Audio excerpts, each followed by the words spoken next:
Hey guys, Isaac Walton here for Hunting the River King. We were out in the Inyo Mountains, just had breakfast after camping out here overnight, and we're gonna be hunting for crystals. So stick with me, let's see what we find. Right off the bat, you can see there is quartz everywhere. It's all the white, milky quartz, the stuff that's not particularly exciting, although look at that mineralization. Yeah, so we're looking for points. Gonna be picking through this. And we've got an entire peak to explore. So it looks like there's some sort of cave up here. Let's go check it out. So here's something. These are trying to form points here, but still kind of that milky, not entirely clear substance we're looking for. So we're gonna hold off on this one, but we're certainly finding better. Here's another one that is forming a point, but it is still that milky. We're looking for that nice clear. So it does look like this is definitely an area other rockhounds and prospectors have been at. You can see there was a pretty obvious vein here. And somebody has been working, looking for those pockets. Look at all that quartz material.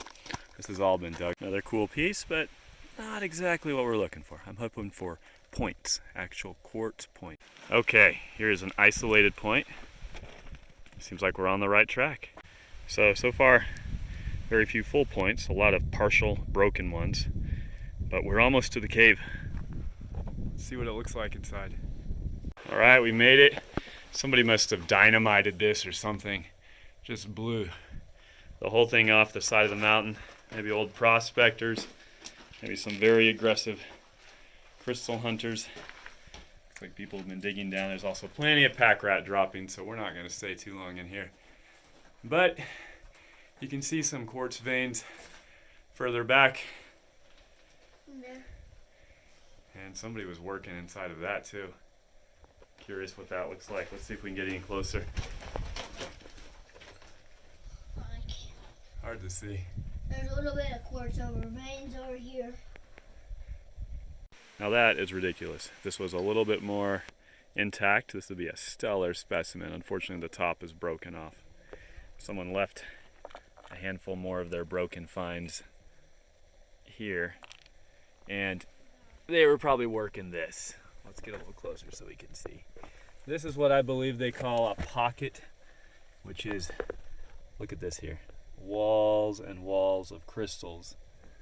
They were down in there hammering them out. Pretty neat. Don't let a rock fall on you. You can also see where they probably use some sort of power tool to drill in here and break whole shelves loose of the crystals. Somebody had to be using power tools for this. Blasting this away, and then they kept chasing some sort of vein here. And take a look at this, guys. This is pretty neat. Look at that big point all the way down. What does it look like? In there, right there. Definitely a ton of rat droppings though. There's some rough material that was probably pulled out of this hole right here. But I gotta say, this, I'm kind of laughing. Whichever poor rockhounding soul had the rockhounding fever, he was going down after this again. You're having to hang almost vertical to get down in there and just keep going. There's almost no room to work. They must have had some sort of tunnel expert here. Wow. All right, I got curious about this particular hole here and loosened some stuff up and managed to get this out. Let's see what it looks like all cleaned up. Got a little water on it. There we go. Definitely looks pretty cool. Probably a little bit milky. Can't we focus on that? There we go. Excited to see this cleaned up even more. Now that's exciting.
that's about it. I've been interspersing clips of the quartz we found throughout this. Hope you've enjoyed. It's been a lot of fun. Weather's just starting to cool off, getting to be that prime rock hounding time. And with so many of the local San Bernardino County, San Gabriel Mountains, San Bernardino Mountains forests closed for fishing because of the recent fires, I'm traveling a little further out. We'll see if we have some more videos on the horizon. All right, guys, thanks for watching.